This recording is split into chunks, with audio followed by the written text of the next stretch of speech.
한길 물속은 알아도 한길 사람 속은 모른다. 아마 사람에 관한 가장 오래된 격언 중 하나일 것이다. 이 말에는 어떤 포기와 체념, 그리고 약간의 슬픔이 묻어 있다. 우리는 오래전부터 사람의 마음이란 도무지 헤아릴 수 없는 것임을 알았고, 그럼에도 여전히 헤아리려 애쓴다. 이해하려다 상처받고, 믿으려다 실망하고, 다가서려다 물러서기를 반복한다. 그리고 그런 경험의 축적 끝에 역시 사람 속은 모르는 거야 라는 말이 나오곤 한다. 하지만 그 문장 속에는 단순한 체념만 있는 건 아니다. 그 말은 동시에 어떤 진실을 품고 있다. 사람의 속을 안다는 게 애초에 가능하지 않다는 인간관계의 본질적 한계를 인정하는 지혜 말이다. 사람의 마음이란 일정하지 않다. 기분, 기억, 환경, 몸의 상태, 타인과의 관계, 말 한마디의 뉘앙스, 이 모든 것들이 순간순간 마음의 모양을 바꾼다. 같은 사람이 오늘 한 말이 내일은 다른 의미로 들리고 과거의 상처가 오늘의 판단을 바꾸기도 한다. 그런 점에서 인간의 내면은 단일하지 않다. 어떤 고정된 진짜 마음 같은 건 존재하지 않는다. 우리가 알고자 하는 그 사람의 진심이란 사실은 그가 지금 이 순간의 자신을 구성하는 수많은 감정과 기억의 조합일 뿐이다. 그 조합은 늘 움직이고 변하고 서로 충돌한다. 그래서 사람의 속은 그저 깊다기보다 흔들린다는 표현이 더 가까울지도 모른다. 우리는 흔히 타인을 이해한다고 말하지만 사실 그 말 속에는 오해의 가능성이 늘 함께 있다. 타인을 이해한다는 건 결국 내 언어로 타인을 번역하는 일이기 때문이다. 상대의 행동과 말을 내 세계의 문법으로 해석하고 그 해석을 이해라고 부른다. 그런데 그 언어의 체계 자체가 다르다면 번역은 필연적으로 어긋날 수밖에 없다. 누군가는 침묵으로 마음을 표현하고 누군가는 말로써 불안을 덮는다. 같은 괜찮아요 라는 말이 어떤 사람에게는 진심일 수 있고 또 다른 사람에게는 간신히 버티는 신호일 수 있다. 겉으로는 똑같은 문장이지만 그 안의 의미는 전혀 다르다. 그래서 사람을 안다고 속을 다 알겠다고 말하는 순간 우리는 이미 그 사람을 단순화하고 있는지도 모른다. 인간관계에서 가장 어려운 일은 모름을 견디는 일이다. 사람을 알아야 관계가 깊어질 것 같지만 실제로는 모른다는 사실을 견디는 힘이 관계를 지속시킨다. 모든 것을 파악하고 싶다는 욕망은 결국 통제의 다른 이름이다. 우리는 상대를 완전히 이해할 수 없기에 어떤 관계는 그 한계를 받아들이는 순간부터 진짜로 시작된다. 상대의 마음을 다 알 수 없음을 인정할 때 비로소 그 사람을 있는 그대로 마주할 수 있다. 이해하려 애쓰기보다 모름 속에서 그를 바라보는 것, 그건 냉소도 무관심도 아니다. 오히려 그것이 진짜 존중이다. 모름을 인정하자는 말은 상대에 대한 관심을 포기하자는 뜻이 아니다. 오히려 그 반대다. 안다고 착각하는 대신 모르니까 계속 이해하려는 시도, 그게 관계를 이어가는 힘이 된다.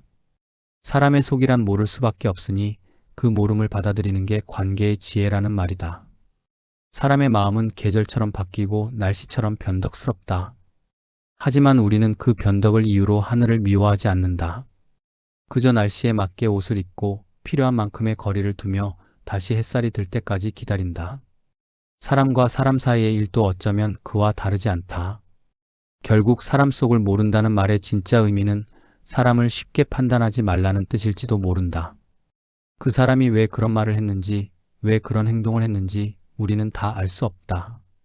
그러나 그 모름 속에서도 여전히 다정할 수 있다면 그것이 인간관계의 시작이고 동시에 인간됨의 증거다. 모름은 관계의 실패가 아니라 가능성이다.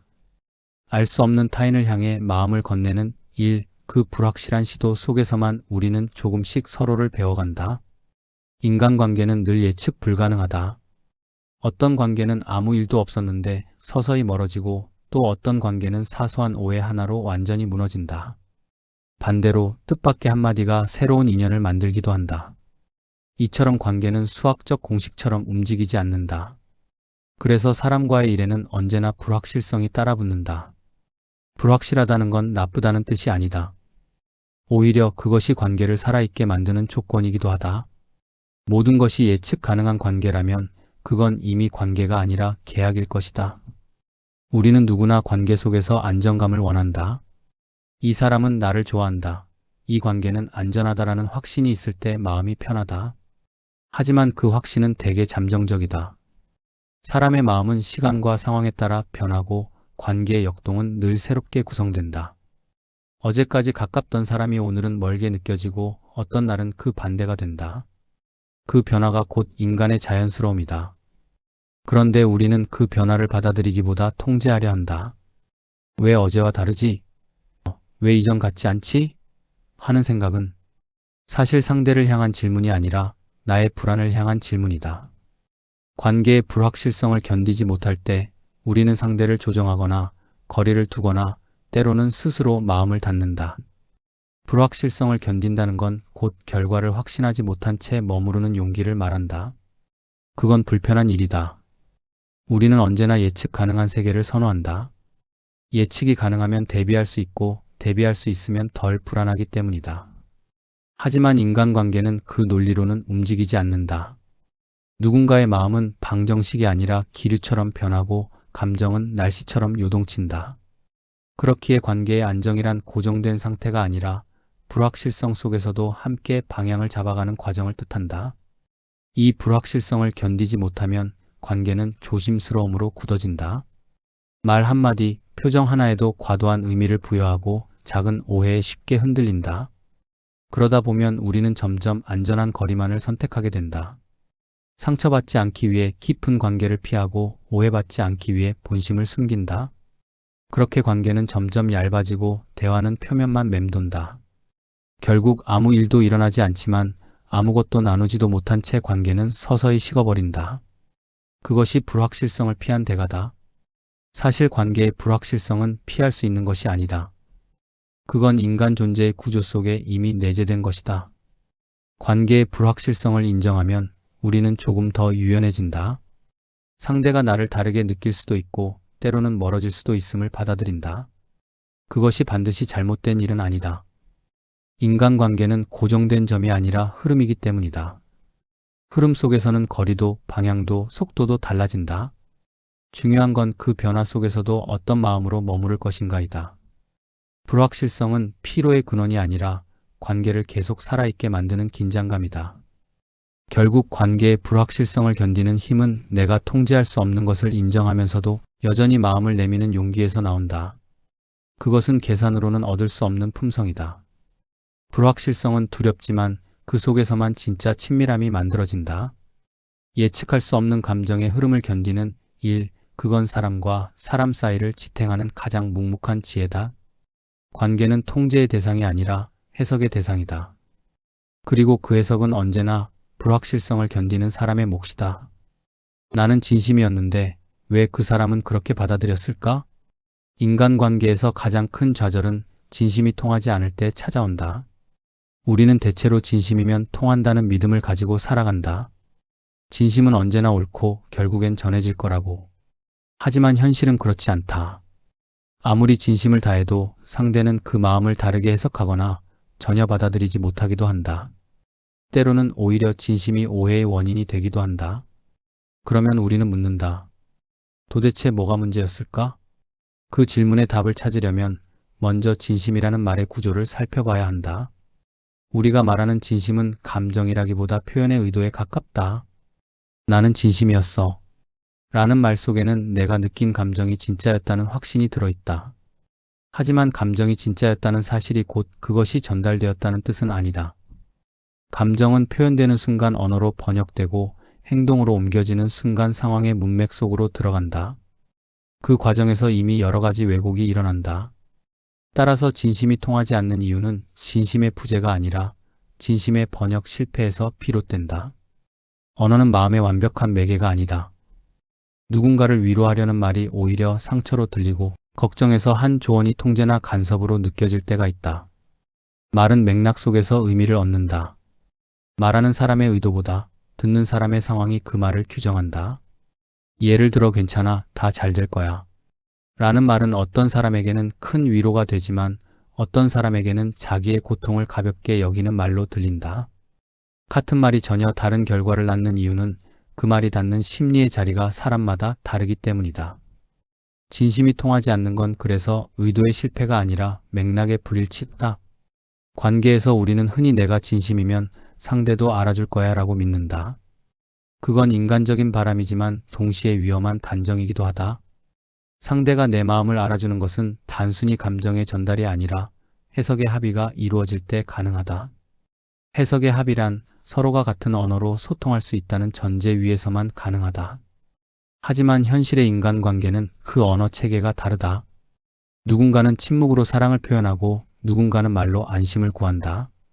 누군가는 도움을 관심으로 여기지만 누군가는 부담으로 느낀다. 이런 차이는 각자가 살아온 경험과 감정의 역사에서 비롯된다. 결국 진심은 상대의 세계로 들어갈 때마다 다른 얼굴을 갖는다. 이 어긋남은 불가피하다. 그렇기에 진심이 왜 통하지 않는가라는 질문보다 더 중요한 것은 진심이 통하지 않을 때 나는 어떻게 반응하는가이다. 진심이 전해지지 않았다는 이유로 서운함과 분노에 휩싸일 때 우리는 결국 진심을 촉구시키고 만다. 내가 이렇게 했는데 왜 몰라줘? 라는 말 속에는 상대가 나의 마음을 받아줘야 한다는 은근한 요구가 깃들어 있다. 그건 진심이라기보다 기대의 다른 이름이다.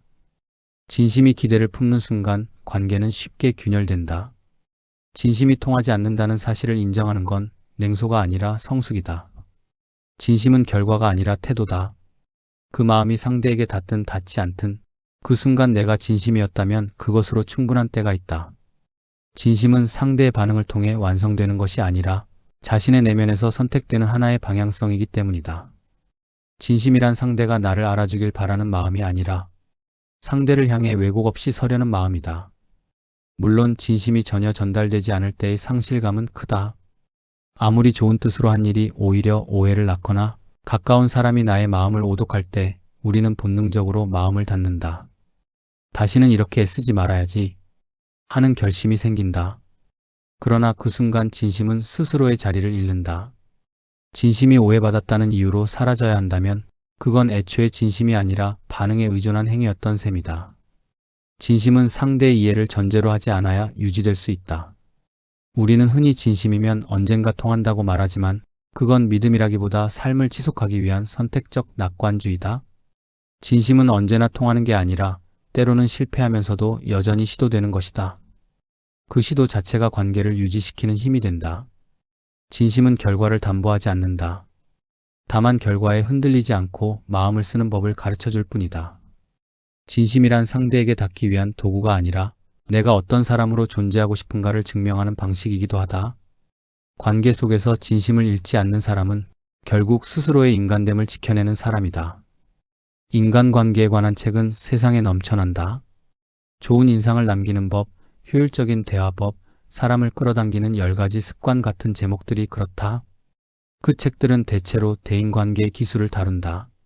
말투, 태도, 표정, 공감의 방식, 경청의 요령까지 마치 사람 사이의 문제를 적절한 공식을 익히면 풀 수 있는 것처럼 말한다. 물론 그런 기술은 필요하다.